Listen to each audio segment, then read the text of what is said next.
નમો અરિયંતાણમ, નમો સિદ્ધાણમ, નમો આયર્યાણમ, નમો ઉજ્જયાણમ, નમો લય સવ્વ સાહૂણમ. એસો પંચન મુક્કારો સવ્વ પાવપણાસણો મંગલાણમ ચ સવ્વેસીમ પઢમમ હોય મંગલમ. મંગલમ ભગવાન વીરો મંગલમ ગૌતમ પ્રભુ મંગલમ સ્થૂલિભદ્રાદ્યા જૈન ધર્મોસ્તુ મંગલમ. અજ્ઞાનતિમિરાંધાનાં જ્ઞાનાંજનશલાકયા નેત્રમુન્મીલિતમ યેન તસ્મૈ શ્રી ગુરવે નમઃ. આપણો વિષય ચાલી રહ્યો છે શ્રી ઉદય સ્વામિત્વ, ત્રીજા કર્મગ્રંથનો સેકન્ડ પાર્ટ છે. આ ત્રીજા કર્મગ્રંથની અંદર આપણે પહેલાં બંધ સ્વામિત્વ જોયો, પછી હવે આ ઉદય સ્વામિત્વ જોઈ રહ્યા છીએ.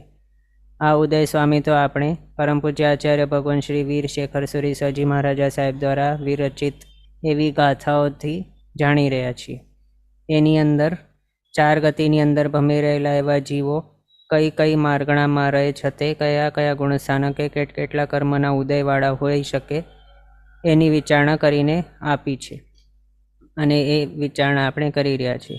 એમાં લાસ્ટ ક્લાસ સુધી આપણે ચક્ષુદર્શન માર્ગણાને વિશે જોઈ રહ્યા હતા. એની અંદર આગળ વધીએ. ચક્ષુદર્શન માર્ગણાને વિશે વિચારણા કરતા આપણે જોયું કે ત્યાં ઓઘે કેટલા કર્મ હોઈ શકે છે ઉદય યોગ્ય, તો 114.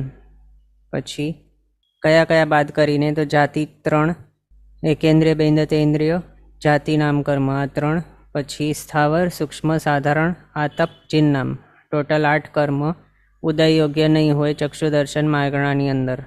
શા માટે આપણે જોયું, જાતિ 3 છે, એટલે એકેન્દ્રિયથી તે ઇન્દ્રિય જે જીવો છે એમને આંખો નહીં મળેલી હોય એમના ભાવ સ્વભાવે, ચક્ષુર ઇન્દ્રિય એમની પાસે નથી હોતી. સ્થાવર નામ કર્મ એકેન્દ્રિય અને ઉદયમાં હોય છે, એમની પાસે ચક્ષુ નહીં હોય. સૂક્ષ્મ નામ કર્મ પણ એકેન્દ્રિયને યોગ્ય છે, સાધારણ નામ કર્મ પણ એકેન્દ્રિયને યોગ્ય છે, આતપ નામ કર્મ પણ માત્ર એકેન્દ્રિયને હોઈ શકે છે ઉદયમાં. એટલે અહીંયાથી અહીંયા સુધી આતપ સુધી જે છે બધા 7 કર્મો, એના વિશેનો જે રીઝન છે એ એટલું જ છે કે આ જીવોને આવા પરિસ્થિતિની અંદર ચક્ષુ મળેલા નહીં હોય, એના હિસાબે ચક્ષુરિન્દ્રિય વગર એમને ચક્ષુ દર્શન એ ભાવની અંદર પોસિબલ નથી.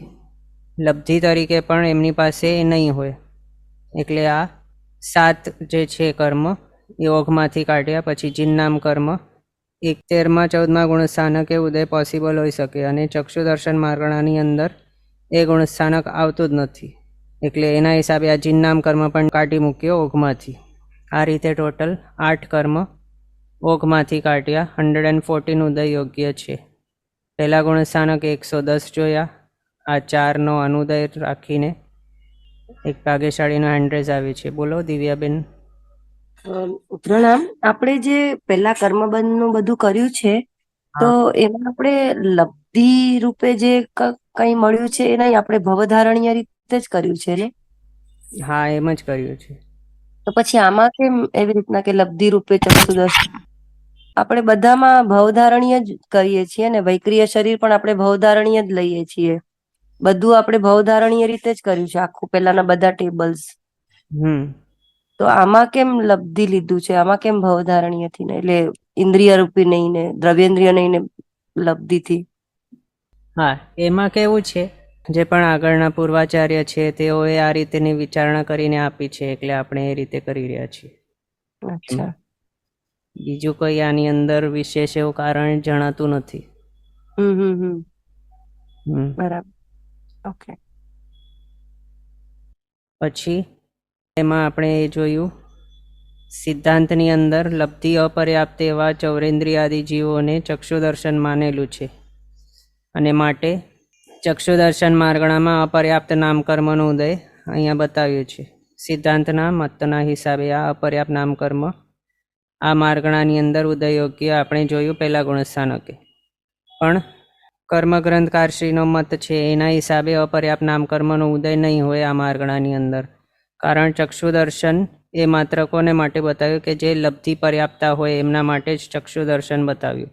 એમાંય કર્મગ્રંથકારશ્રીનો મત કેવું છે, લબ્ધિ પર્યાપ્તા એવા ચૌરેન્દ્રિય અને પંચેન્દ્રિય જીવો છે તેઓ પોતાની સ્વયોગ્ય બધી જ પર્યાપ્તિઓ પૂર્ણ કરી લે ત્યારે પર્યાપ્ત અવસ્થાની અંદર તેઓને ચક્ષુદર્શન હોય છે. અને એમાંય કેટલાક કર્મગ્રંથકારશ્રીનો મત એવું પણ છે કે ઇન્દ્રિય પર્યાપ્તિ પૂરી કરી લે પછી પણ એમને ચક્ષુ દર્શન આવી શકે છે, કરણ અપર્યાપ્ત અવસ્થાની અંદર પણ એ પણ કેવા જીવોને? તો માત્ર લબ્ધિ પર્યાપ્ત જીવોને જ.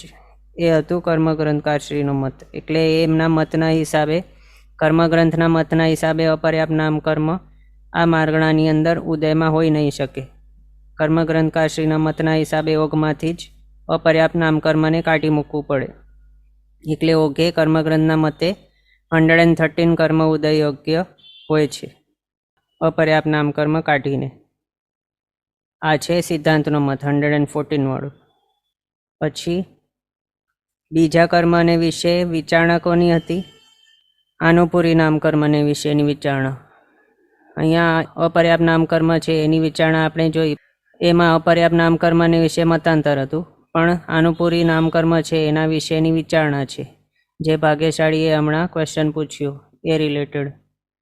એની અંદર સિદ્ધાંતકારશ્રી હોય અથવા તો કર્મગ્રંથકારશ્રી બંનેના મતના હિસાબે વિગ્રહ ગતિની અંદર દ્રવ્યેન્દ્રિય ભલે નહીં હોય. દ્રવ્યેન્દ્રિયનું ફોર્મેશન ક્યારે થાય? કોઈ જીવ પ્રીવિયસ ભાવમાંથી ચવીને અહીંયા આ ભાવની અંદર આવી જાય, ઉત્પત્તિ સ્થાને આવીને પછી પહેલા સમયે એનો આહાર પર્યાપ્તિ પૂર્ણ થઈ જાય, પછી અંતર મુહૂર્ત બાદ એની શરીર પર્યાપ્તિ પૂરી થાય, અને પછી એના ભાવ પર ડિપેન્ડન્ટ છે કે જો મનુષ્ય કે તિર્યંશ હોય તો ત્રીજી પર્યાપ્તિ હજી એક અંતર મુહૂર્ત બાદ પૂરી થાય, દેવના અર્કી હોય તો એક સમય બાદ પૂરી થાય. અને ઇન્દ્રિય પર્યાપ્તિ પૂરી થઈ જાય એના બાદ શું કહેવાય કે તેમની અભ્યંતર નિવૃત્તિ દ્રવ્યેન્દ્રિય ફોર્મ થઈ ગઈ છે એવું. અને ઇન્દ્રિય પર્યાપ્તિ પૂરી થયા બાદ દ્રવ્યેન્દ્રિય ફોર્મ થાય છે. એ આપણે સમજી શકીએ પહેલાં આપણે આ જે પ્રીવિયસ ગ્રંથો છે એની અંદર ભણી ગયા છે. તો એના ઉપરથી એવું ક્વેશ્ચન આવી શકે, અને એ લેજિટ પણ છે ક્વેશ્ચન, કે ચક્ષુ દર્શન તો ચક્ષુરિન્દ્રિયથી રિલેટેડ છે. સામાન્યથી આપણે એવું જ જાણીએ છીએ. અહીંયા 3 જાતિ વગેરે જે કાઢી છે, સ્થાવર વગેરે, એનો રીઝન શું હતું? કે એકેન્દ્રિયથી તે ઇન્દ્રિયની પાસે ચક્ષુ દર્શન શા માટે નથી? તો એમની પાસે ચક્ષુરિન્દ્રિય હોતી જ નથી, તો ચક્ષુ દર્શન એમને નહીં આવે. તો હવે જે જીવ ચૌરેન્દ્રિય કે પંચેન્દ્રિય છે અને એ પ્રીવિયસ ભાવમાંથી ચવીને હમણાં આવી ગયો છે ઉત્પત્તિ સ્થાને, અને એણે હજી હમણાં સુધી આહાર પર્યાપ્તિ પૂરી કરી છે અથવા તો શરીર પર્યાપ્તિ પર પૂરી કરી છે, તો આવા ટાઈમની અંદર તેની પાસે તો હજી દ્રવ્યેન્દ્રિય ફોર્મ જ નથી થયેલી સંપૂર્ણ રીતે, તો એની પાસે ચક્ષુ દર્શન કઈ રીતે હોય? અને વિગ્રહ ગતિની અંદર તો એની પાસે શરીરે નથી, ઔદારિક કે વૈક્રિય જે પણ એમનું ભાવધારણીય હોય તે, તો એ શરીર જ નથી. તો પછી ચક્ષુ દર્શન કઈ રીતે વિગ્રહ ગતિની અંદર બંનેના મતના હિસાબે માનેલું છે, સિદ્ધાંતકારશ્રી અને કર્મગ્રંથકારશ્રીના મતે? તો એમાં કે કઈ અપેક્ષાથી લીધું છે? તો એમની પાસે લબ્ધિ છે, એટલે કે તેઓ ચૌરેન્દ્રિય જાતિ નામકર્મ લઈને આવ્યા છે અથવા તો પંચેન્દ્રિય જાતિ નામકર્મ લઈને આવ્યા છીએ, કે જેના હિસાબે તેઓને એ જે છે દ્રવ્યેન્દ્રિય આગળ ચક્ષુરેન્દ્રિય તરીકે મળવાની છે.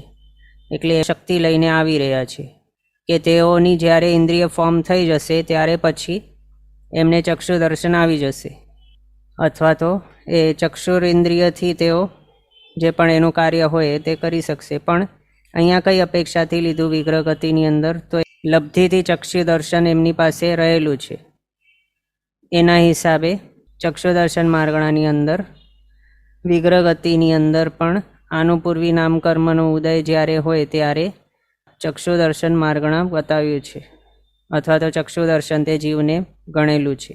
એ અપેક્ષાથી, દ્રવ્યેન્દ્રિયની અપેક્ષાથી નહીં, પણ લબ્ધિથી એના આત્માની અંદર એ શક્તિ ત્યારે રહેલી છે.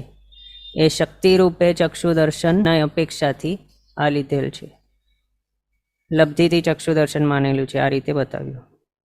એ રીતે આપણે અહીંયા સુધી જોયું. પછી આપણે અહીંયા પહોંચ્યા હતા ચોથા ગુણસ્થાનકે. આપણે જોયું તો 104 કર્મ ઉદય યોગ્ય છે. એના બાદ ગાથામાં શું આવેલું હતું? દસસુમ મિસ્સાઈ ગુણેશુ ઓઘવ્વ. તો મિશ્ર આદિ 10 ગુણસ્થાનકે ઓઘની જેમ બતાવ્યું છે. એટલે અહીંયા 100, 104 વગેરે આ બધા કર્મસ્થ મુજબ બતાવ્યા છે ઉદય યોગ્ય કર્મો. કેવી રીતે? તો પાંચમા ગુણસ્થાનકે 87, છઠ્ઠે 81, सात में 76, 8 में 72, पछी 9 गुणस्थानके 66, 10 में 60, 11 में 59, 12 में 57 અને 55. અહીંયા સુધી જ માત્ર હોય છે ચક્ષુદર્શન માર્ગણા. 13માં 14માં ગુણસ્થાનકે ચક્ષુદર્શન ગણેલું નથી. એ પછી કેવલ દર્શન આવી જાય છે ત્યાં જીવને, જેની અંદર બધા જ દર્શન સમાઈ જાય છે. જે પ્રમાણે જો કેવલ જ્ઞાન પ્રગટી જાય તો પછી એ એકલું હોય, એની અંદર બાકી બધા જ્ઞાન સમાઈ જાય. કેવલ જ્ઞાને અનંતો જ્ઞાન બતાવ્યું છે. એ રીતે દર્શન, જો કેવલ દર્શનાવરણીય કર્મ સંપૂર્ણપણે ક્ષય પામી જાય અને જીવને કેવલ દર્શન પ્રગટી જાય તો પછી એની પાસે માત્ર કેવલ દર્શન જ હોય. ચક્ષુ અચક્ષુ અવધિ દર્શન પછી ગણેલા નથી હોતા, અનંત દર્શન હોય છે પછી એને. તો એટલે 13માં 14માં ગુણસ્થાનકે એમને કેવલ દર્શન હોય. કેવલ દર્શન માર્ગણાની અંદર એ આવશે, પણ આ ચક્ષુ દર્શન માર્ગણાની અંદર માત્ર 12માં ગુણસ્થાનક સુધી જ હોય છે. આ રીતે આપણે આ જોયું. અને ઓઘે ઉદય યોગ્ય 114 કર્મ છે, એની અંદર કયા કયા આવી જાય ચક્ષુ દર્શન માર્ગણામાં? તો જ્ઞાનાવણીય 5 દર્શનાવણીય 9, વેદનીય 2, મોહનીય 28, આયુષ્ય 4, નામકર્મની અંદર ઘટાડા આવે છે, જાતિ 3, સ્થાવર, સૂક્ષ્મ, સાધારણ, આતપ, ચિહ્નમ. આટલા ટોટલ જે કર્મો છે 8, એના વિના બાકીના 59 નામકર્મો એનો ઉદય. ગોત્ર બંને ઉદય યોગ્ય, અંતરાય 5 ઉદય યોગ્ય. એટલે એમ જોઈએ તો ચક્ષુદર્શન માર્ગણાનો ઉદય સ્વામી તો આપણે જોતા હોઈએ તો માત્ર કયા કર્મ માટે વિચારણા કરવી પડે? તો જ્ઞાનાવણીય વગેરે કોઈ નહીં, માત્ર એક નામકર્મ છે એની અંદર વિચારણા આવે. આ 8 નામકર્મ એ માઇનસ કરવાના. પછી મતાંતર જોવાનું. મતાંતર અપર્યાપ્ત નામકર્મના વિશે હતું અને આનુપૂરી નામકર્મ છે એના વિશે અપેક્ષાભેદ સમજવાનું. એટલે બંનેના મત તો સેમ જ છે, પણ કઈ અપેક્ષાથી આ અહીંયા આનુપૂરી નામકર્મનો ઉદય ગણેલું છે ચક્ષુદર્શન માર્ગણાની અંદર એ યાદ રાખવાનું આવે. બીજું બાકી આની અંદર વિશેષ નથી. આટલા સુધી આપણે જાણ્યું. હવે આગળ નેક્સ્ટ માર્ગણાને માટે આપણે નેક્સ્ટ ગાથા ગ્રહણ કરીએ. હા, તો અહીંયા સુધી આપણે જોયું હતું 68th ગાથા સુધી, અને ત્યાં 68મી ગાથા સુધી આપણો દર્શન માર્ગણ કમ્પ્લીટ થઈ ગયું છે. બાકીના દર્શન આપણે પહેલાં જોઈ લીધા હતા. એક આ બાકી હતો ચક્ષુ દર્શન, એ હમણાં જોઈ લીધું. 68 ગાથા સુધી દર્શન માર્ગણ કમ્પ્લીટ. હવે આગળ નેક્સ્ટ માર્ગણાને માટે આ ગાથા આપણે ગ્રહણ કરીએ હાથ જોડીને. ઓઘવ્વ કુલે સાસુમ સિદ્ધંતેર્ણ ણ કિણઃ ણીલાસુમ દો અણુપુવ્વી સમ્મે સુરાણુપુવ્વી ણ કાઉએ. આની અંદર ગ્રંથકારશ્રીએ આપણને આ બતાવ્યું છે કુલે સાસુમ. આના ઉપરથી આપણને સમજ પડે કઈ માર્ગણા છે આ? તો કુલેશિયાઓ, 3 કુલેશિયા. કુલેશિયા એટલે અશુભ લેશિયા. અશુભ લેશિયા 3 બતાવી છે. કૃષ્ણનીલ કાપુત એ 3 લેશિયા, એના વિશેનો ઉદય સ્વામી તો અહીંયા બતાવ્યું છે. કઈ રીતે કહે છે? ઓઘવ્વ કુલે સાસુમ એટલે કૃષ્ણ નીલ કાપોત લેશિયા, એમના માટે ઉદય સ્વામી તો ઓઘવ્વ એટલે ઓઘની જેમ સમજવાનું. અથવા તો આ આપણા કર્મસ્થળના મુજબ ઉદય સ્વામી તો બતાવ્યું છે. કોના મતે? તો સિદ્ધાંતના મતે. પછી ણ કિણઃ ણીલાસુમ દો અણુપુવ્વી સમ્મે સુરાણુપુવ્વી ણ કાઉએ. અહીંયા બતાવે છે કે પરંતુ જે કર્મગ્રંથ છે એના મતના હિસાબે અલગ છે. કઈ રીતે? કે ન કિણઃ ણીલાસુમ દો અણુપુવ્વી સમ્મે એટલે કે સમકિત ચોથો ગુણસ્થાનક છે ત્યાં 2 આનુપૂર્વીઓ નથી હોતી. કઈ 2? દેવાનુપૂર્વી અને નરકાનુપૂર્વી. એ 2 આનુપૂર્વીઓ નહીં હોય ઉદય યોગ્ય. કોની અંદર? તો કિણઃ ણીલાસુમ એટલે કે કૃષ્ણ લેશિયા અને નીલ લેશિયા માર્ગણા, એ 2ની અંદર.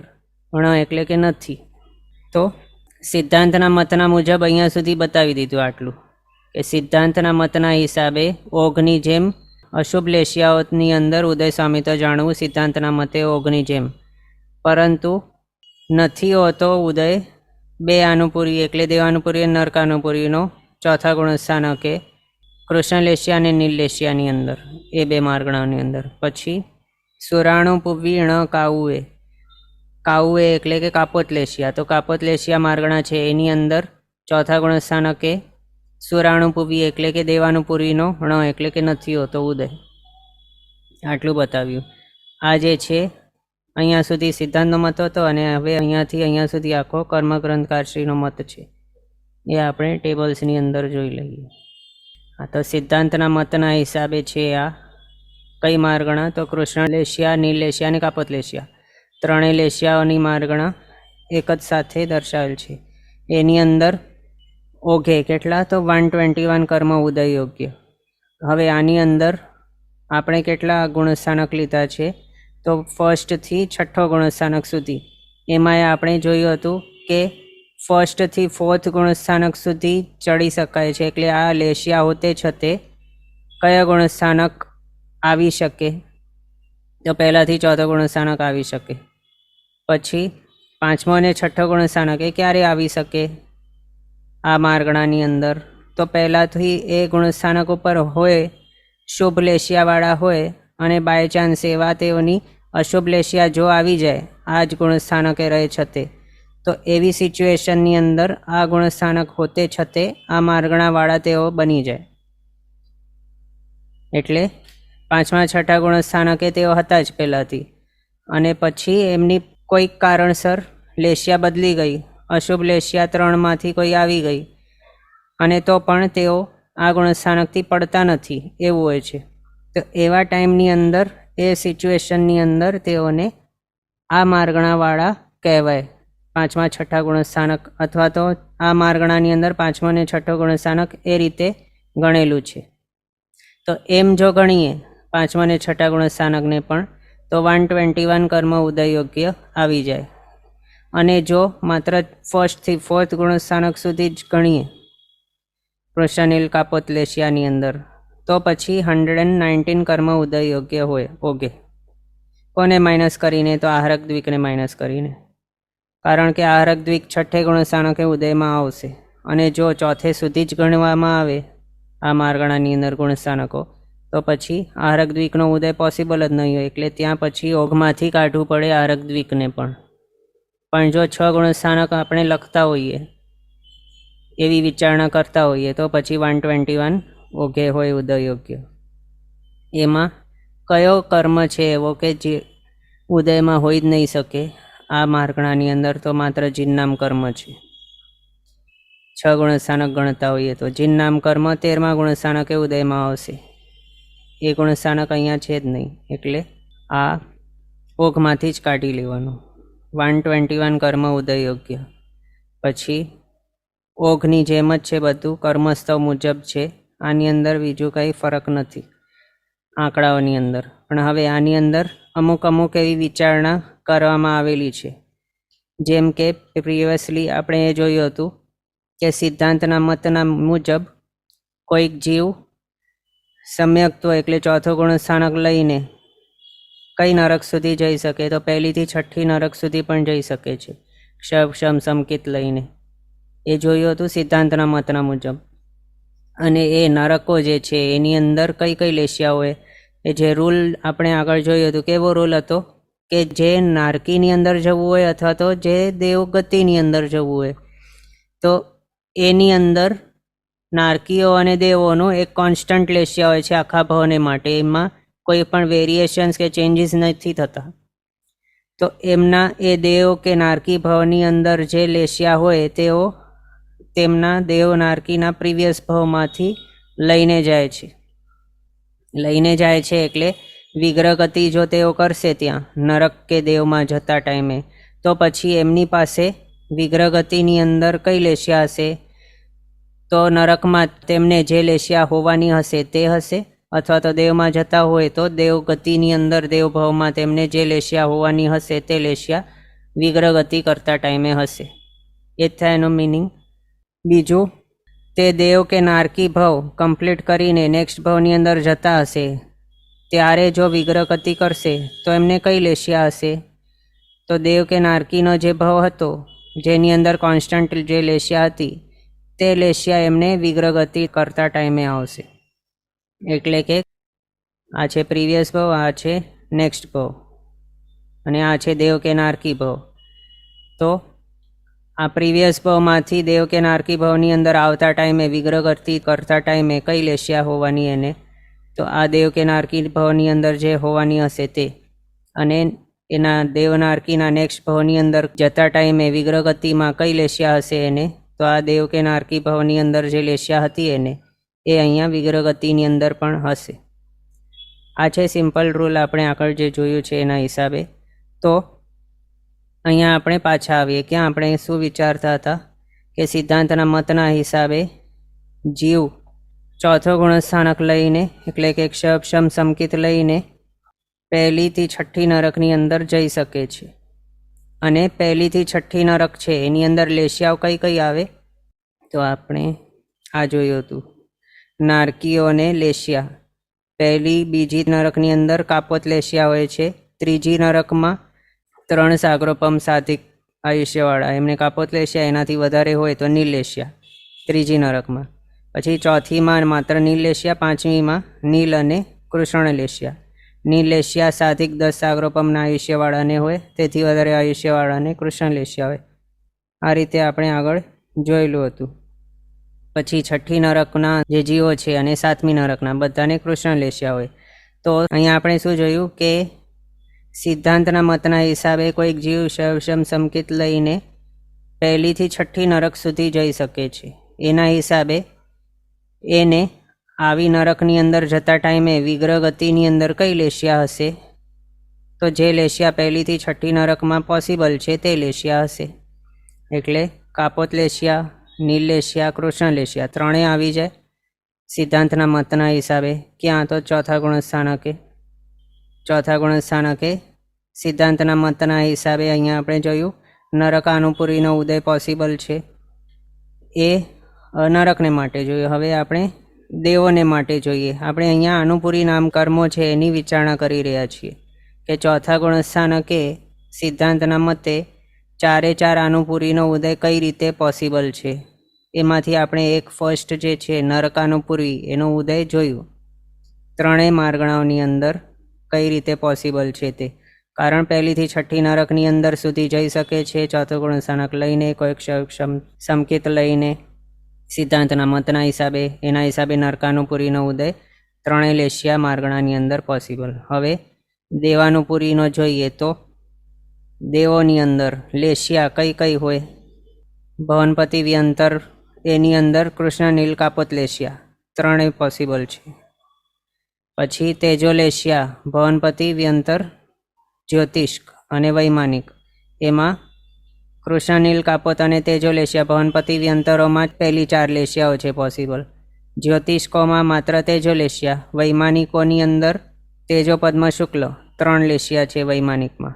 એમાંથી આપણી કઈ માર્ગણા ચાલુ છે, તો કૃષ્ણ નીલ કાપોત લેશિયા માર્ગણા ચાલુ છે. તો સિદ્ધાંતના મતના હિસાબે આપણે નરકનો તો જોઈ લીધો, પણ એમના મતના હિસાબે એવું પણ છે કે સિદ્ધાંતના મત કેવા કહે છે કે કોઈક જીવ ક્ષમ સમકિત લઈને, એટલે ચોથો ગુણસ્થાનક લઈને તે ભવનપતિ અને વ્યંતર દેવ તરીકે પણ ઉત્પન્ન થઈ શકે એમ. એટલે એને ના નથી પાડેલી ત્યાં. સિદ્ધાંતના મતના હિસાબે ભવનપતિ વ્યંતર જ્યોતિષ કે વૈમાનિક કોઈ પણ દેવ નિકાયની અંદર આત્મા ઉત્પન્ન થઈ શકે છે ક્ષમ સમકિત લઈને. અને ભવનપતિ વ્યંતરની અંદરની વાત જો કરીએ તો એની અંદર કૃષ્ણ નીલ કાપોત અને તેજો 4 લેશિયા પોસિબલ છે. તો જો સિદ્ધાંતનો મત એવું છે કે ક્ષમ સમકિત ચોથો ગુણસ્થાનક લઈને જઈ શકાય છે ભવનપતિ વ્યંતરોની અંદર, એના હિસાબે જતા ટાઈમે એમને કઈ લેશિયા આવશે, વિગ્રહ ગતિ કરતા ટાઈમે કઈ લેશિયા હશે, તો એમને આ દેવભાવની અંદર જે કોન્સ્ટન્ટલી રહેવાની હશે તે લેશિયા હશે. અને એ કઈ છે, કૃષ્ણ નીલ કાપોત કે તેજો. આપણી માર્ગણા કૃષ્ણ નીલ કાપોતની ચાલુ છે, એટલે 3 માર્ગણાની અંદર અહીંયા ભવનપતિ વ્યંતર તરીકે તેઓ ઉત્પન્ન થઈ શકે છે. અને આ કોણ છે, તો દેવો છે. એટલે કૃષ્ણ નીલ કાપોત લેશિયા લઈને તેઓ વિગ્રહ ગતિ કરતા ટાઈમે દેવાનુપુરી નામ કર્મના ઉદયવાળા હોઈ શકે છે આ લેશિયા હોતે છતે. આ છે સિદ્ધાંતનો મત. એ પણ એ તો જઈ જ શકે છે, પણ એની અંદર તેમને ચોથો ગુણસ્થાનક હોઈ શકે છે. મેન એ વાત છે ચોથા ગુણસ્થાનકની. સમકિત શમ સમકિત લઈને જઈ શકે છે તેઓ ભવનપતિ વ્યંતરમાં, સિદ્ધાંતના મતના હિસાબે. અને આ બે જે છે એમને કૃષ્ણ નીલ કાપોત તેજો 4 લેશિયા પોસિબલ છે, એટલે એમને ચોથા ગુણસ્થાનક હોતે છતે, ભવનપતિ વ્યંતરમાં જતે છતે, વિગ્રહ ગતિ કરતા ટાઈમે, દેવાનુપુરીનો ઉદય કઈ માર્ગણામાં હોઈ શકે? તો કૃષ્ણ નીલ કાપોત તેજો. તો કૃષ્ણ નીલ કાપોત આપણે જોઈ રહ્યા છીએ. એની અંદર આપણે જોયું બીજું આ એક તો નરકાનુપુરી જોયો, બીજું દેવાનુપુરીનો ઉદય જોઈ લીધો. બાકી તિર્યંચાનુપૂર્વી એમના વિશે વિચારણા કરીએ તો કોઈક શાયિક સમકિતિ અથવા તો કૃતકરણ શમ સમકિતિ મનુષ્ય, તે મનુષ્ય છે તે કૃષ્ણ આદિ 3 લેશિયા હોતે છતે નેક્સ્ટ ભવની અંદર એ લેશિયા લઈને યુગલિક તિર્યંચના ભવની અંદર ઉત્પન્ન થઈ શકે છે. એવી સિચ્યુએશનની પોસિબિલિટી છે. કેવી? તો રિપીટ કરું.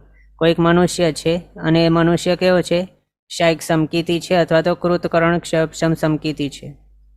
અને એ કયો ગુણસ્થાનક વાળો હોવાનો? ચોથો ગુણસ્થાનક વાળો હોવાનો. અને નેક્સ્ટ ભવની અંદર જતા ટાઈમે એ પણ નેક્સ્ટ ભાવ એનું કેવો છે? તો યુગલિક તિર્યંચનો ભાવ છે એનું. એવું એ તિર્યંચના ભાવની અંદર જતા ટાઈમે એને કૃષ્ણ નીલ કાપોત લેશિયા એ હોઈ શકે છે વિગ્રહ ગતિની અંદર. અને વિગ્રહ ગતિ કરતા ટાઈમે એને કઈ આનુપુરીનો ઉદય આવશે? તિર્યંચ યુગલિક તરીકે ઉત્પન્ન થવાનો છે, તો તિર્યંચ આનુપુરીનો ઉદય હોવાનો હશે. એટલે એના હિસાબે ચોથા ગુણસ્થાનકે તિર્યંચાનુપુરીનો ઉદય પોસિબલ છે કૃષ્ણ નીલ કાપોત લેશિયા માર્ગણામાં. અહીંયા સુધી આપણે 3 આનુપુરીઓ જોઈ. કઈ કઈ? તો નરકાનુપુરી, દેવાનુપુરી અને તિર્યંચાનુપુરી. બાકી રહી મનુષ્યાનુપુરી. તો 1લી થી 6ઠ્ઠી નરકમાંથી અથવા તો ભવનપતિ વગેરે કોઈક દેવભવ છે એનામાંથી નીકળેલો કોઈક જીવ સમ્યક્ત્વ લઈને સમકિત સહિત મનુષ્યની અંદર ઉત્પન્ન થઈ શકે છે. સમ્યક્ત્વ લઈને એટલે કેવું? તો આ ચોથો ગુણસ્થાનક લઈને. તો આગળ આપણે એ સ્ટાર્ટ કરતા પહેલાં શું જોયું હતું કે કોઈક જીવ છે, પ્રીવિયસ ભાવ, નેક્સ્ટ ભાવ અને વચનો છે એનો દેવ કે નરક ભાવ. તો અહીંયા શું બતાવ્યું?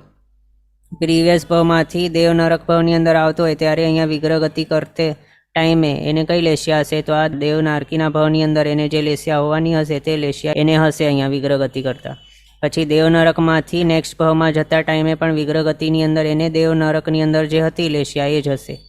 તો પહેલાં આપણે આ જોયું, વિગ્રહ ગતિ કરીને અહીંયા આવતું હોય દેવ કે નરકની અંદર, એ સિચ્યુએશનની અંદર જોઈ લીધું. પછી હવે એ જોઈ રહ્યા છીએ કે કોઈક 1લી થી 6ઠ્ઠી નરકવાળો છે, ચોથા ગુણસ્થાનકવાળો જીવ, અથવા તો ભવનપતિ વગેરે એવા કોઈક દેવ ભવની અંદર રહેલો છે. ભવનપતિ હોય કે વ્યંતર હોય કે જ્યોતિષ હોય કે વૈમાનિક હોય, એવા કોઈક દેવભાવવાળો છે જીવ કે જે કેવો છે? તો સમ્યક્ત્વી છે. અને એ સમ્યક્ત્વ લઈને તે જઈ રહ્યો છે નેક્સ્ટ ભાવમાં. હવે એનો નેક્સ્ટ ભાવ કેવો છે? તો મનુષ્યપણાનું છે. તો મનુષ્ય ભાવની અંદર જતા ટાઈમે એ વિગ્રહ ગતિ જે કરશે અહીંયા વચમાં, તો એ વિગ્રહ ગતિની અંદર એને મનુષ્યાનુપુરીનો ઉદય હશે. તો એ ટાઈમે એની સિચ્યુએશન કેવી છે? તેનો ગુણસ્થાનક છે ચોથો. સંકેત લઈને જઈ રહ્યો છે એટલે છે ચોથો ગુણસ્થાનક. પછી જઈ રહ્યો છે ત્યાં મનુષ્ય ભાવની અંદર એટલે એને મનુષ્યાનુપુરીનો ઉદય હશે. અને એને લેશિયા કઈ છે? તો કૃષ્ણ નીલ કે કાપોત લેશિયા. હવે આવી લેશિયા શા માટે કહી? કારણ 1લી થી 6ઠ્ઠી નરકમાંથી જો આવતો હોય તો આપણે જોયું કે 1લી બીજી નરકમાંથી જો આવતો હોય મનુષ્ય ભાવની અંદર તો એને વિગ્રહ ગતિ કરતા ટાઈમે કઈ લેશિયા હશે? તો કાપોત લેશિયા. પછી જો 3જી નરકમાંથી આવતો હોય મનુષ્ય ભાવમાં અને આટલું આયુષ્ય હશે આ રેન્જની અંદર, તો પછી કાપોત લેશિયા લઈને આવશે. વિગ્રહ ગતિની અંદર ચોથા ગુણસ્થાનક હોતે છતે એને કાપોત લેશિયા હશે. અથવા તો જો આટલું મોટું આયુષ્ય હશે, આનાથી વધારે આયુષ્ય હશે, તો નીલ લેશિયા હશે વિગ્રહ ગતિમાં. ચોથા 5મામાંથી આવતો હોય નરકમાંથી તો પછી એને નીલ લેશિયા હશે. 5મી નરકના આટલા સાધિક 10 સાગરોપમથી વધારે જો આયુષ્ય હશે તો કૃષ્ણ લેશિયા લઈને આવશે. છઠ્ઠી નરકમાંથી આવતો હશે તો તે કૃષ્ણ લેસ્યા લઈને આવશે મનુષ્ય ભવની અંદર. એટલે એને છઠ્ઠી નરકમાંથી જો આવતો હશે મનુષ્ય ભવની અંદર એ પણ ચોથો ગુણ સ્થાનક લઈને એટલે સંકિત લઈને, તો પછી વિગ્રહ ગતિ કરતા ટાઈમે એને હશે મનુષ્યાનુપુરીનો ઉદય, સાથે હશે કૃષ્ણ લેસ્યા અને હશે ચોથો ગુણ સ્થાનક. આ રીતે આપણે જે બાકી રહેલી હતી ચોથી આનુપુરી નામકર્મ એના વિશે પણ જોયું. કઈ કઈ સિચ્યુએશનની અંદર કયો કયો આનુપુરી નામકર્મનો ઉદય પોસિબલ છે એ સિદ્ધાંતના મતે. આ કૃષ્ણ નીલ કાપોત લેસ્યા મારગણાની અંદર તો એ જોયું. પછી નેક્સ્ટ હવે એ જોઈએ કર્મગ્રંથકારશ્રીનો મત.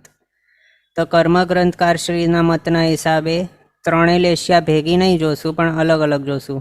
કૃષ્ણ અને નીલ લેસ્યા ભેગી જોશું, કાપોત લેસ્યા અલગથી જોશું.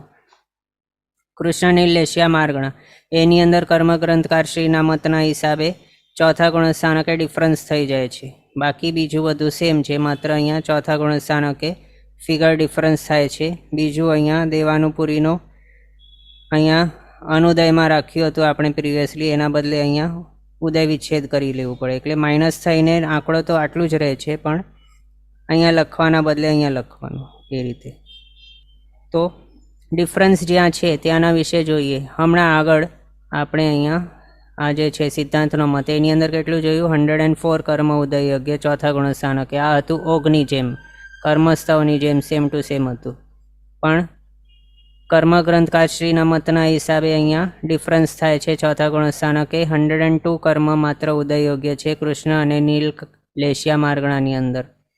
શાનો ડિફરન્સ પડે છે? તો એક તો નરકાનુપુરીનો અને બીજો દેવાનુપુરીનો.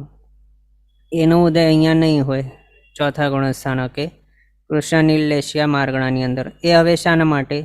તો જે રૂલ આપણે આગળ જોયું હતો અથવા તો મત કર્મગ્રંથકારશ્રીનો એના હિસાબે શું હતો કે કોઈક જીવ સંકેત લઈને કઈ નરક સુધી જઈ શકે છે? તો ત્રીજી નરક સુધી જ જઈ શકે છે માત્ર. એનાથી નીચેલી નરકોની અંદર તે નહીં જાય. અને પહેલી 3 નરકની અંદર આપણે અહીંયા જોયું કઈ લેસ્યા છે? કાપોત લેસ્યા છે. અહીંયા આમ તો ત્રીજી નરકની અંદર નીલ લેસ્યા પણ હોઈ શકે છે જો વધારે આયુષ્યવાળા હોય તો, પણ અહીંયા માત્ર આટલા જે આયુષ્ય છે એના સુધી જ સમજવાનું કે ત્યાં કર્મગ્રંથકારશ્રીના મતના હિસાબે માત્ર પહેલી 3 નરકની અંદર સુધી જ જઈ શકાય છે જેની અંદર કાપોત લેસ્યા હોય છે એ ભાવમાં. એના હિસાબે આ નરકની અંદર જતા ટાઈમે તે જીવને કઈ હશે લેસ્યા વિગ્રહ ગતિ કરતા ટાઈમે? તો તે નરકના ભાવની અંદર જે લેસ્યા હશે કોન્સ્ટન્ટલી એ જ લેસ્યા હશે વિગ્રહ ગતિ કરતા ટાઈમે. અને કઈ છે? આ કાપોત લેસ્યા છે. એટલે નરકાનુપુરીનો ઉદય જ્યારે હશે ત્યારે માત્ર કાપોત લેસ્યા હોઈ શકશે, પણ કૃષ્ણ લેસ્યા કે નીલ લેસ્યા નહીં હોય. નીલ લેસ્યા ક્યાં છે? તો અહીંયા મોટા આયુષ્યવાળા ત્રીજી નરકવાળા અથવા તો ચોથી 5મી નરકવાળા. અને કૃષ્ણ લેસ્યા ક્યાં છે? છઠ્ઠી નરકમાં અને 5મીના વધારે આયુષ્યવાળા, 7થી 10થી વધારે સાગરોપમના આયુષ્યવાળા એવા. એની અંદર કર્મગ્રંથકારશ્રીના મતના હિસાબે કોઈ જીવ સમ્યક્ત્વ લઈને જઈ જ નહીં શકે, સંકિત લઈને જ નહીં જાય. એટલે ચોથા ગુણસ્થાનકને જ લઈને નહીં જાય તો પછી ચોથા ગુણસ્થાનકે આનુપુરી નામકર્મનો ઉદય પણ ક્યાંથી થશે? એ ગુણસ્થાનક લઈને જ નહીં જાય. તો લઈને જતા હોય તો જ પછી વચ્ચે વિગ્રહ ગતિ આવે, અને વિગ્રહ ગતિ આવે તો જ પછી કોઈ પણ આનુપુરીનો ઉદય થાય.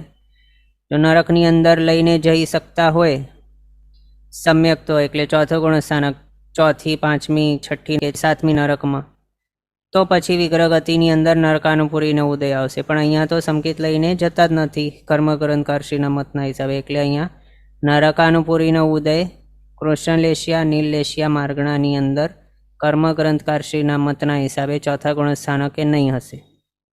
એટલે નરકાનુપુરીને અહીંયા ઉદયમાં એડ નહીં કરવાનું. આપણે કર્મસ્તવની અંદર અહીંયા એડ કરતા હતા ઉદયમાં, 4 આનુપુરીઓ અહીંયા આપણે એડ કરતા હતા. પણ અહીંયા નરકાનુપુરીને જે બીજા ગુણસ્થાનકે અનુદયમાં રાખ્યું હતું કર્મસ્તવની અંદર, એના બદલે અહીંયા ઉદય વિચ્છેદ જ કરી લેવાનું. કારણ કે ત્રીજે તો આમે તે ઉદયમાં નહીં આવે. આપણે અહીંયા અનુદયમાં શા માટે રાખતા હતા કર્મસ્તવમાં? કારણ કે તે ચોથા ગુણસ્થાનકે ઉદય યોગ્ય હતી. નરકાનું પૂર્વી. પણ આ માર્ગણાની અંદર આમના મતના હિસાબે એનો ઉદય ચોથા ગુણસ્થાનકે હોતું જ નથી. તો પછી અહીંયા અનુદયમાં રાખીને કોઈ મતલબ નથી. એટલે એનો ઉદય વિચ્છેદ જ અહીંયા કરી દેવાનો, નરકાનું પૂરીનો. પછી આવે દેવાનુપુરીની વિચારણા. તો કર્મગ્રંથકારશ્રીના મતના હિસાબે કોઈક જીવ સમ્યક્ત્વ લઈને જો દેવભાવની અંદર જાય તો કયા દેવભાવમાં જાય, કઈ નિકાયમાં? તો માત્ર વૈમાનિક નિકાયની અંદર જ જાય. પણ ભવનપતિ વ્યંતર જ્યોતિષ્કમાં નહીં જાય સમકિત લઈને. અને અહીંયા આપણે આ જોયું દેવોની અંદર લેશ્યા, વૈમાનકોની અંદર કઈ છે લેશ્યા? જેની અંદર ચોથો ગુણસ્થાનક લઈને જઈ શકાતું હોય છે કર્મગ્રંથકારશ્રીના મતના હિસાબે. તો તેજો પદ્મ શુક્લ લેશ્યા છે. પણ કૃષ્ણ નીલ કાપોત લેશ્યા નથી. એ કૃષ્ણ નીલ કાપોત કયાની અંદર આવે? તો માત્ર ભવનપતિ વ્યંતરની અંદર જ આવે છે. અને કર્મગ્રંથકારશ્રીના મતના હિસાબે સમકિત લઈને ભવનપતિ વ્યંતરમાં જઈ જ નહીં શકાય, અથવા તો જવાતું નથી, અથવા તો જતા નથી. એના હિસાબે ત્યાં જો એ સમકિત લઈને જ નહીં જાય તો ચોથો ગુણસ્થાનકના હોતે છતે દેવાનુપુરીનો ઉદય વિગ્રહ ગતિની અંદર આ લેશ્યામાં હોઈ જ નહીં શકે કર્મગ્રંથના મતના હિસાબે. એ પણ શાના માટે? તો પાછો એ જ સેમ રૂલ. જે દેવભાવની અંદર જતા હોય એ દેવભાવની અંદર કોન્સ્ટન્ટલી આખા ભાવને માટે જે લેશ્યા હોવાની હશે તે લેશ્યા પ્રીવિયસ ભાવમાંથી લઈને જાય તેઓ, અને લઈને જાય તે લેશ્યા એટલે વિગ્રહ ગતિ કરતા ટાઈમે પણ એ લેશ્યા હશે એમને. કઈ લેશ્યા? તો જે દેવ કે નરક ભાવની અંદર એમને હોવાની હશે આખા ભાવને માટે તે. અહીંયા દેવની વાત ચાલુ છે. તો એ દેવભાવની અંદર જય લેશ્યા હશે, એ લેશ્યા અહીંયા વિગ્રહ ગતિ કરતા ટાઈમે એને હશે. અને ચોથો ગુણસ્થાનક લઈને કોઈ જીવ માત્ર વૈમાનિકની અંદર જઈ શકે છે કર્મગ્રંથના મતના હિસાબે, તો પછી એને વિગ્રહ ગતિ કરતા ટાઈમે કઈ લેશ્યા હોઈ શકે? તો માત્ર તેજો પદ્મ શુક્લ લેશ્યા હોઈ શકે ચોથો ગુણસ્થાનક લઈ જતા ટાઈમે, વિગ્રહ ગતિ કરતે ટાઈમે. એટલે દેવાનુપુરીનો ઉદય અહીંયા માત્ર તેજો પદ્મ શુક્લ લેશ્યાની અંદર હોઈ શકે છે. પણ કૃષ્ણ નીલ કાપોત લેશ્યાના માર્ગણાની અંદર દેવાનુપુરીનો ઉદય વિગ્રહ ગતિમાં નહીં આવે, ચોથો ગુણસ્થાનક લઈ જતા હોય તો, અથવા તો ચોથા ગુણસ્થાનકને વિશે વિચારણા કરતા હોઈએ તો. આ રીતે અહીંયા આપણે જોયું દેવાનુપુરી અને નરકાનુપુરી બંને અહીંયા જે માઇનસ કર્યા છે એનો રીઝન. ને બાકી તો મનુષ્યાનુપુરીને તિર્યંચાનુપૂર્વીને ઉદયને માટે આપણે જે પ્રમાણે સિદ્ધાંતના મતે જાણ્યું કે પહેલીથી છઠ્ઠી નરક અથવા તો ભવનપતિ આદિ દેવમાંથી નીકળેલો એવો કોઈક અશુભ લેશ્યાવાળો જીવ સમ્યક્ત્વ સહિત મનુષ્યમાં ઉત્પન્ન થઈ શકે છે, અને તેના હિસાબે મનુષ્યાનુપુરીનો ઉદય પોસિબલ. અને ક્ષયિક સમ્યક્ત્વી અથવા તો કૃતકરણ ક્ષયોપશમ સમકીતી એવો મનુષ્ય અશુભ લેશ્યામાં મૃત્યુ પામીને યુગલિક તિર્યંચમાં ઉત્પન્ન થઈ શકે છે. તેથી તિર્યંચાનુપુરીનો ઉદય આવી સિચ્યુએશનની અંદર પોસિબલ છે. આ રીતે મનુષ્યાનુપુરી અને તિર્યંચાનુપુરીનો ઉદય પણ કઈ રીતે હોઈ શકે છે તે આપણે કર્મગ્રંથના મતે પણ જાણ્યું. આની અંદર સિદ્ધાંતના મત પ્રમાણે જે જોયું હતું એ જ સેમ રીઝન અહીંયા છે. એટલે આ મનુષ્યાનુપુરી અને તિર્યંચાનુપુરીના ઉદયમાં કર્મગ્રંથકારશ્રી અને સિદ્ધાંતકારશ્રી બંનેના મતની અંદર અંતર નથી, સેમ જ છે. અંતર પડે છે ત્યાં દેવાનુપુરી અને નરકાનુપુરીને વિશે. તો કૃષ્ણ લેશ્યા અને નીલ લેશ્યા માર્ગણા એ બંનેના માટે આપણે જોયું કર્મગ્રંથકારશ્રીનો મત. પછી નેક્સ્ટ જોઈએ કાપોત લેશ્યા માર્ગણા કર્મગ્રંથકારશ્રીના મતના હિસાબે. તો આની અંદર પણ ફરક ક્યાં છે? તો ચોથા ગુણસ્થાનકને વિશે એક ફરક છે માત્ર, બીજું બધું સેમ છે. શું ફરક છે અહીંયા? તો કર્મસ્થવ મુજબ 104 હતા અહીંયા, સિદ્ધાંતના મતના હિસાબે પણ 104 હતા. પણ હવે અહીંયા આપણા કર્મગ્રંથકારશ્રીના મતના હિસાબે કાપોત લેશ્યા માર્ગણા છે તો ત્યાં 103 કર્મ ઉદય યોગ્ય છે. કયો નથી? એક તો દેવાનુપૂર્વી નથી. અને કૃષ્ણ અને નીલ લેશ્યાના સાથે કમ્પેર કરીએ તો કયો છે એડિશનલ? તો નરકાનુપૂર્વી છે. અહીંયા હવે નરકાનુપૂરી શા માટે છે ને દેવાનુપૂરી શા માટે નથી તે જોવાનું. તો લેશ્યા દેવની અંદર અને નરકની અંદર કઈ લેશ્યા આવે તે જોવાનું, અને પછી કર્મગ્રંથકારશ્રીનો મત વિચારવાનો કે તેવા ટાઈપના દેવ કે નારકીની અંદર શું કોઈક જીવ જઈ શકે સંકિત લઈને, એ વિચારણા કરીએ તો પછી આન્સર આવી જાય કે શું એનો દેવાનુપુરીનો ઉદય હોઈ શકે કે નરકાનુપુરીનો ઉદય હોઈ શકે. શું પહેલાં દેવાનુપુરી જોઈએ તો કર્મગ્રંથકારશ્રીનો મત હમણાં આપણે જોયું કેવું છે. કોઈ પણ જીવ નરકમાં જો જાય સંકિત લઈને તો પછી પહેલાંથી ત્રીજી નરક સુધી જઈ શકે છે. કૃતકરણ શમ સમકિતી હોય કે ક્ષાયક સમકિતી હોય એવો જીવ ચોથો ગુણસ્થાનક લઈને પહેલીથી ત્રીજી નરક સુધી જઈ શકે છે. અને પહેલીથી ત્રીજી નરકની અંદર કઈ લેશિયા છે તો કાપોત લેશિયા છે. એના હિસાબે અહીંયા કાપોત લેશિયા માર્ગણાની અંદર નરકાનુપુરીનો ઉદય ચોથા ગુણસ્થાનકે પોસિબલ છે. એ થઈ ગયું નરકાનુપુરીને વિશે. એ અહીંયા આપણે જોઈ લઈએ. અહીંયા આપણે જોઈ શકીએ છીએ પહેલી 3 નરકો છે એની અંદર કાપોત લેશિયા છે અહીંયા સુધી. પણ આનાથી વધારે આયુષ્ય હોય સાધિક 3 સાગરોપમથી વધારે આયુષ્યવાળાની અંદર તે નહીં જાય. નીલ લેશિયા જેની અંદર હોય એવા ભાવની અંદર સંકિત લઈને નથી જતા. એટલે આ કાપોત લેશિયા માર્ગણામાં નરકાનુપુરીનો ઉદય ચોથા ગુણસ્થાનકે પોસિબલ છે. અને દેવાનુપુરીનો ઉદય શા માટે નથી પોસિબલ કાપોત લેશિયા માર્ગણામાં? તો કાપોત લેશિયા છે એની અંદર દેવાનુપુરીનો ઉદય ચોથા ગુણસ્થાનકે નથી કર્મગ્રંથના મતના હિસાબે. તો કર્મગ્રંથના મતના હિસાબે કયા દેવભાવની અંદર જઈ શકાય સમ્યક્ત્વ લઈને? માત્ર વૈમાનિક નિકાયની અંદર જઈ શકાય. એ વૈમાનિક નિકાયની અંદર કાપોત લેશિયા પોસિબલ જ નથી. એટલે એના હિસાબે કોઈ કાપોત લેશિયાવાળા જે હોય દેવ એવા દેવભાવની અંદર કોઈક જીવ સમ્યક્ત્વ લઈને નહીં જાય. એ સંકિત લઈને ત્યાં જશે જ નહીં તો વિગ્રહ ગતિ કરતા ટાઈમે પણ આનુપુરીનો ઉદય કઈ રીતે આવે? જવાનું જ નથી તો ઉદય પણ દેવાનુપુરીનો નહીં આવશે એને. એમ આ માર્ગણા હોતે છતે ચોથું ગુણસ્થાનક હોતે છતે એના હિસાબે અહીંયા દેવાનુપુરી છે એનો ઉદય ચોથા ગુણસ્થાનકે નહીં હશે. આપણે આગળ કૃષ્ણ અને નીલ લેશિયા માર્ગણા જોઈ એની અંદર પણ દેવાનુપુરીનો ઉદય ચોથા ગુણસ્થાનકે નહીં હતું. અહીંયા એ કાપોત લેશિયાની અંદર પણ દેવાનુપુરીનો ઉદય ચોથા ગુણસ્થાનકે નહીં હોય. એ સમજ્યા? એટલે એમ જો વિચારવામાં આવે તો કર્મગ્રંથકારશ્રીના મતના હિસાબે કૃષ્ણ નીલ અને કાપોત 3 લેશિયા માર્ગણાની અંદર દેવાનુપુરીનો ઉદય ચોથા ગુણસ્થાનકે પોસિબલ નથી. પછી કર્મગ્રંથકારશ્રીના મતના હિસાબે કૃષ્ણ નીલ લેશિયાના વિશે જોઈએ તો નરકાનુપુરીનો ઉદય અહીંયા નથી પોસિબલ ચોથા ગુણસ્થાનકે. પણ કાપોત લેશિયા માર્ગણાની અંદર નરકાનુપુરીનો ઉદય પોસિબલ છે ચોથા ગુણસ્થાનકે.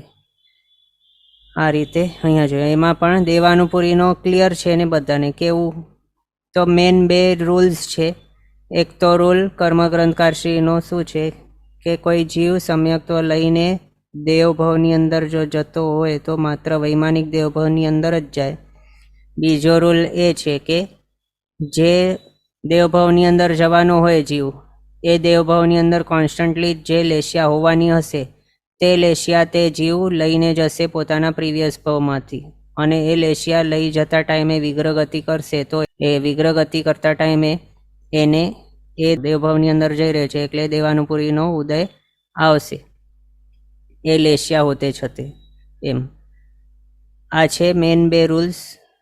જેવા દેવભાવની અંદર જતો હોય એ દેવભાવની અંદર જે લેશિયા હશે તે લેશિયા અહીંયા હશે તેને વિગ્રહ ગતિમાં. એમ અને બીજો સંકેત લઈને માત્ર વૈમાનિકની અંદર જઈ શકે છે તે. એના હિસાબે વિગ્રહ ગતિ કરતા ટાઈમે વૈમાનિકના ભાવની અંદર એને કઈ હશે લેશિયા કોન્સ્ટન્ટલી આખા ભાવના માટે તેજો પદ્મ શુક્લ. તો એ તેજો પદ્મ શુક્લ લેશિયા જ હશે એને વિગ્રહ ગતિ કરતા ટાઈમે જો સંકેત લઈને જતો હોય તો દેવભાવની અંદર. તો એ વિગ્રહ ગતિ કરતા ટાઈમે એને કઈ આનુપુરીનો ઉદય અહીંયા આવશે? દેવભાવમાં જઈ રહ્યો છે તો દેવાનુપુરી. તો દેવાનુપુરીનો ઉદય અહીંયા કઈ લેશિયા હોતે છતે આવ્યું? ચોથા ગુણસ્થાનક લઈ જતા જીવને દેવભાવની અંદર જતા ટાઈમે વૈમાનિકમાં તેજો પદ્મ શુક્લ લેશિયા માર્ગણાનવાળા અથવા તો એ તેજો પદ્મ શુક્લ લેશિયા લઈને જતો હોય એવું જ આવશે. પણ કૃષ્ણ નીલ કાપોત લેશિયા લઈને તે જતો નથી. એના હિસાબે અહીંયા કર્મગ્રંથકારશ્રીના મતના હિસાબે કૃષ્ણ નીલ અને કાપોત લેશિયા માર્ગણાની અંદર ચોથા ગુણસ્થાનકે દેવાનુપુરીનો ઉદય નહીં હશે એમ. અને આ નરકાનુપુરીનો ઉદય આપણે જોઈ લીધું. આપણે આજે કૃષ્ણ, નીલ અને કાપોતલેશિયા માર્ગણા જોઈ, જેની અંદર સિદ્ધાંતના મતના હિસાબે ઓઘના મુજબ જ છે સેમ, પણ કર્મગ્રંથકારશ્રીના મતના હિસાબે કૃષ્ણ, નીલ લેશિયા અને કાપોતલેશિયા એની અંદર ચોથા ગુણસ્થાનકે આનુપુરીઓનો ઉદયના માટે ડિફરન્સ આવે છે. એ કેવા કેવા રીઝન્સ છે તે આપણે જોયા. હવે આજનો સમય અહીંયા આપણો થયો છે. આગળના પદાર્થ આપણે નેક્સ્ટ ક્લાસમાં કન્ટિન્યુ કરશું અવસરે. જીનાજ્ઞા વિરુદ્ધ કંઈ પણ બોલાય તો મિચ્છામિ દુક્કડમ. સર્વમંગલ માંગલ્યમ સર્વકલ્યાણકારણમ પ્રધાનમ સર્વધર્માણામ જૈનમ જયતિ શાસનમ. પ્રણામ. બધા શાતામાં રહેજો, જીનાજ્ઞાપૂર્વકનું જીવન જીવજો, સર્વવીરતી તરફ આગળ વધજો અને મનુષ્ય ભાવ સફળ કરજો.